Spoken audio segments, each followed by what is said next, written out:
जल्दीबाजी में किसी भी चीज़ के बारे में कोई भी राय देना अच्छा नहीं होता।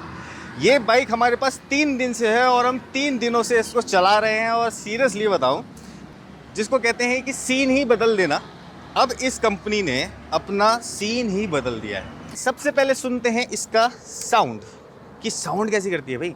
चलाने के बाद भी साउंड चेक करेंगे, लेकिन खड़ी गाड़ी कैसा साउंड करती है। मैं डालता हूँ इसको न्यूट्रल। ये है राइडर्स पोजीशन का साउंड। अभी आइडल है, सुनाई नहीं आ रहा होगा, क्योंकि BS6 नॉर्म्स जो हैं उसके अंदर साउंड को बिल्कुल दबा दिया गया है। कंपनी कह रही है कि उन्होंने थंप दिया है, लेकिन उतना थंप नहीं है। ये देखिए, इतना थंप आपको मिलेगा एग्जॉस्ट से। अगर मैं माइक यहाँ से निकालता हूँ और यहाँ लगाता हूँ तो आपको कुछ इस टाइप का थंप मिलेगा।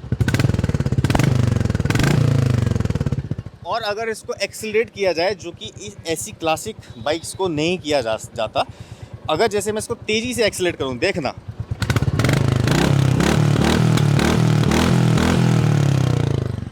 और मान लीजिए कि आपके एक सर्टेन RPM पे आपने जो अपना एक्सीलरेटर है उसको सेट किया हुआ है, तो कुछ इस टाइप का साउंड आएगा।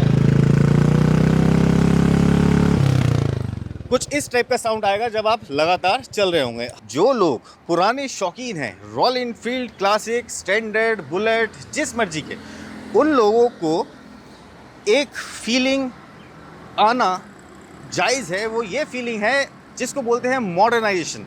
अब वो लोग सोचेंगे कि यार इतना तो मॉडर्न कर दिया, ये क्लासिक रही तो रही कैसी क्लासिक। लेकिन ऐसा नहीं है। कंपनी अपने साथ और लोगों को भी प्रोग्रेस देती है। अगर कंपनी प्रोग्रेस नहीं करेगी, कंपनी प्रोग्रेस कैसे करती है? बेसिकली अपने प्रोडक्ट को और इन्हेंस करके, उसको और अच्छा बना के और उसको मॉडर्न बना के। अगर आज की डेट में भी ये वही पुराने इंजन्स लेके आते रहते हैं, जिनकी कुछ लोग बहुत बुराइयां करते हैं और कुछ लोग उनकी बहुत तारीफ़ करते हैं, लेकिन जो टाइम होता है, हर किसी को एक टाइम के अकॉर्डिंग चलना पड़ता है। बाइक में और भी बहुत सारी अच्छी अच्छी चीज़ें हैं, जैसे कि ये वाला जिसको मैं स्प्लिट फ्रेम सिस्टम बोलता हूँ, वाइब्रेशन रिडक्शन का काम करता है। अमेजिंग। जो न्यू चेंजेस आए हैं वो हैं सीमलेस डिज़ाइन और बिल्ड फिट एंड फिनिश। जैसे कि आप देख पा रहे हैं, ये जो इसका जो एयर फिल्टर का बॉक्स है वो कितना ज़्यादा यहाँ से स्ट्रीमलाइन होता हुआ जा रहा है, कुछ भी ऐसे पता नहीं चल रहा है। अगर आप ये वाला बॉक्स देखें, इसके पीछे फ्यूल इंजेक्शन सिस्टम होगा।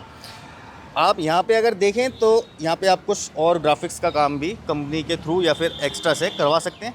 यहाँ पे आप देखें तो आपको दोबारा से ऐसे ही मिलता है। मतलब ये वाला स्पेस इस बार इन्होंने खाली नहीं छोड़ा। खाली छोड़ने की वजह सबसे बुरी मेरे को ये लगती है कि जब बाइक दूर खड़ी होती है तो वो एक तरफ से भरी हुई लगती है और एक तरफ से लगती है खाली। सबसे बड़ी प्रॉब्लम ये आती है जब ये वाले कवर्स हम नहीं देते हैं या फिर कोई भी कंपनी नहीं देती है, बाइक के अंदर एक हल्कापन दिखता है जो कि नहीं दिखना चाहिए।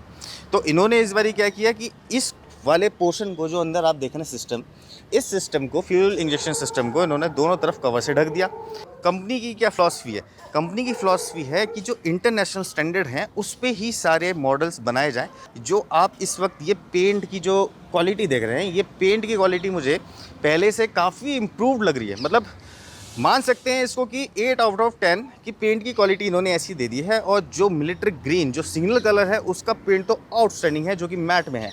जो हमारी मिलिट्री है, इंडियन मिलिट्री, उसकी जो कैप होती है उसको यहाँ पे रॉयल इनफील्ड दर्शाती है। लेकिन कुछ मायनों में ये जो कैप होती है ये और पुरानी ब्रिटिश बाइक्स के अंदर भी देखी जाती थी।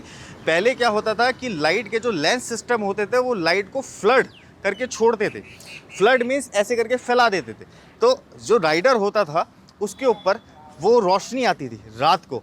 तो पहले आपने पुराने स्कूटर्स के अंदर, पुरानी बाइक्स के अंदर देखा होगा, लोग ये इतना हिस्सा ब्लैक करवा लेते थे, इतना हिस्सा वो लोग ब्लैक करवा लेते थे। फिर जब ब्लैक कराना छोड़ा, उसके ऊपर कैप आ गई। मैं कुछ जनरेशन्स के अंदर कैप्स थी और कुछ जनरेशन के अंदर ब्लैक करवा लेते थे। तो तब हमारे पास रिफ्लेक्टर की और ग्लास की इतनी टेक्नोलॉजी नहीं थी जो कि आज की डेट में। अभी भी इसके अंदर अगर मैं आपको हेडलाइट दिखाऊं तो ये AHO फंक्शन से, ऑटोमेटिक AHO फंक्शन से लैस है। अभी लाइट बंद होगी, लाइट अभी ऑफ है, क्योंकि सबसे बड़ी प्रॉब्लम ये आती थी रॉयल इनफील्ड की बाइक्स में कि भाई हमने इग्निशन ऑन ही रखा और बैटरी डाउन हो जाती थी। फिर सबसे बड़ी प्रॉब्लम क्या आती थी कि अब हम स्टार्ट कर रहे हैं, बैटरी ऑलरेडी डाउन है, इग्निशन ऑन करोगे लाइट जल जाएगी। उसमें क्या होता था कि जब ऑलरेडी बैटरी डाउन है, आपने लाइट ऑन करी, इग्निशन ऑन किया, जब स्टार्ट मारे स्टार्ट होती नहीं थी बाइक्स, तो काफ़ी प्रॉब्लम आती थी। अब ये सिस्टम जो आ गया है, ये सिस्टम ऐसा आ गया है, अब इसको स्टार्ट करेंगे तब जाके लाइट ऑन होगी। तो लाइट जब ऑन होगी तो आपका काम हो जाएगा, वरना अब मैं बंद करूँगा लाइट ऑफ, लेकिन इग्निशन ऑन रहेगा। तो ये मुझे बहुत ही अच्छा फीचर लगा। अब अगर इसके इंस्ट्रूमेंट क्लस्टर को दोबारा से देखें तो यहाँ पे आपको वही रेट्रो फीलिंग ही मिलने वाली है गाइस, जो कि कंपनी ने ये सोचा कि रेट्रो क्लासिक के साथ में इसको मॉडर्न क्लासिक के अंदर कैसे कन्वर्ट किया जाए। अब देखिए, फ्यूल गेज आज के लिए सबकी नीड है, ट्रिप मीटर आज की सबकी नीड है, और ये जो फ्यूल गेज हैं और ये जो ट्रिप मीटर हैं ये परफेक्ट होने चाहिए, इनके अंदर कोई ग्लिच नहीं होना चाहिए। तो जैसे अगर मैं आपको दिखाऊं इग्निशन ऑन करके, तो ये देखिए इग्निशन ऑन किया मैंने, जैसे मॉडर्न बाइक्स की मीटर घूमते हैं ऐसे ही इसका मीटर भी ऊपर से नीचे की तरफ आता है। यहाँ पे आपको फ्यूल गेज मिलता है, ट्रिप सेटिंग्स मिलती हैं, ट्रिप सेटिंग करने का जो बटन है वो यहाँ है बिल्कुल सामने। दूसरी चीज़ इसमें एक और अच्छी मॉडर्नाइजेशन जोड़ दी जो कि मीटियोर के अंदर दी गई थी, वो है ये चार्जर। ये चार्जर है यहाँ पे, आप इसको खोल के अपना कोई भी मोबाइल, कैमरा या कुछ भी चार्ज कर सकते हैं, जो कि नॉर्मल चार्जिंग को सपोर्ट करता है। अब यहाँ पे क्या आता है ये देखिए, मैं यहाँ से ये बटन दबाना शुरू करूँगा, यहाँ पे आ गए हैं, टाइम आ गया है कि 11:34 हो रहे हैं, फिर आ गया है 70.7 किलोमीटर चली है, फिर आ गया है ट्रिप 1, ट्रिप 2, ट्रिप F। अब मैं आपको दिखाता हूँ कि ये वाला जो पोर्शन है ये ब्लैंक रखा गया है, ये एक अपग्रेड है। अगर इसको वो इसके अंदर डाल के देते ऑलरेडी तो बाइक के रेट बढ़ जाते, और जब रेट बाइक के बढ़ जाएंगे तब बहुत सारा जो कंपटीशन है वो आगे आ सकता है। ये जो यहाँ पे जो आप जगह देख रहे हैं ये वाली क्लासिक में, यहाँ पे कौन सा मीटर लगेगा, वो मीटर लगता है मीटियोर वाला ही tripper meter. Tripper navigation meter बोलते हैं इसको, और कुछ लोग इसको सिर्फ मीटर और नेविगेशन ही बोल देते हैं। यहाँ पे लगता है ये वाला ट्रिपर नेविगेशन सिस्टम। ये जब आपकी क्लासिक में लग जाएगा तो सोचिए आपके पास 2 डिजिटल स्क्रीन्स हो जाएंगी, और ये एक्स्ट्रा आपको पे करना पड़ेगा इसको लगवाने के लिए। ये जो एडिशनल एक्सेसरी है ये आपको एक्स्ट्रा कॉस्ट खर्च करके कंपनी को लगवानी पड़ेगी, ये कंपनी में लगी भी नहीं आएंगी। हाँ, ये हो सकता है कि शोरूम वाले कुछ एक्सेसरीज लगा के ऑलरेडी रख लें बाइक्स, उसमें क्या होगा कि वो कहेंगे आपसे कि ये वाला मॉडल जो है इसके अंदर हमने इतना सब कुछ लगा रखा है, ऑलरेडी डन है, आपको एफर्ट करने की ज़रूरत नहीं है। आप जो है ये जो वाला जो मॉडल है इसके लिए आपको इतने पैसे एक्स्ट्रा देने पड़ेंगे। तो जब इतने पैसे एक्स्ट्रा देने पड़ेंगे उसके अंदर वो सारी चीज़ें इंक्लूड होगी और उनका सर्विस चार्जेस इंक्लूड होंगे।